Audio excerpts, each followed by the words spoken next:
अपने पति रवि को कि अगर इस बार पापा जी ने फिर से चादर गंदी की तो वो इसे साफ नहीं करेगी, भले ही घर छोड़ना पड़े।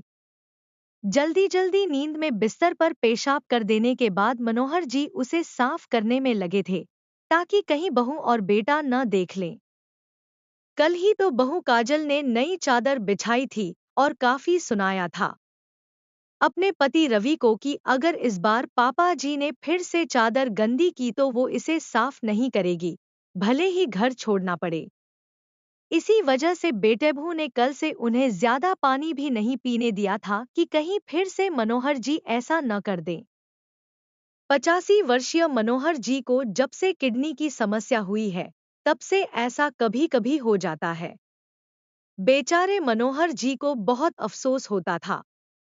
जल्दी से चादर हटाकर मनोहर जी उसे बाथरूम में ले जाकर धोने लगे, यह सोचकर कि बहू आज बेटे के साथ अपने भाई की शादी के कपड़े लेने गई है, तो देर से ही लौटेगी।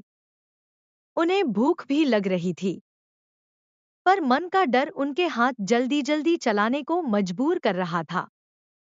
चादर भीगने के बाद उठाई नहीं जा रही थी। मनोहर जी की सांसें फूलने लगी। तभी उन्होंने सामने अचानक बेटेबू को खड़ा पाया। वे बस इतना बोले, बहू, अब नहीं होगा, मैंने साफ कर दी है। बेटे रवि ने अपने पिता मनोहर जी को सहारा देकर कुर्सी पर बैठाया। देख लो, फिर से बिस्तर खराब कर दिया है, कितनी बदबू आ रही है, इन्हें अस्पताल में भर्ती करवाओ। बहू कुछ और बोलती उससे पहले रवि बोला, तुम अपने मायके जा सकती हो।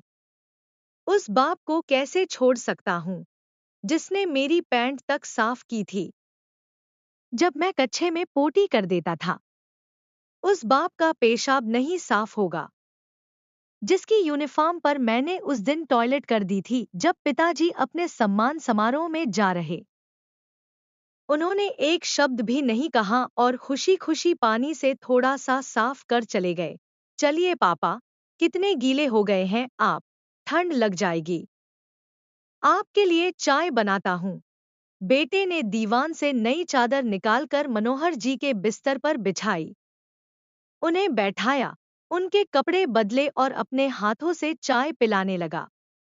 मनोहर जी के कांपते हाथ बेटे को आशीर्वाद देने के लिए उसके सर पर आ गए। आंखों से भी आंसू बह निकले, जिन्हें धोती के कोरों से पोंछते जा रहे थे।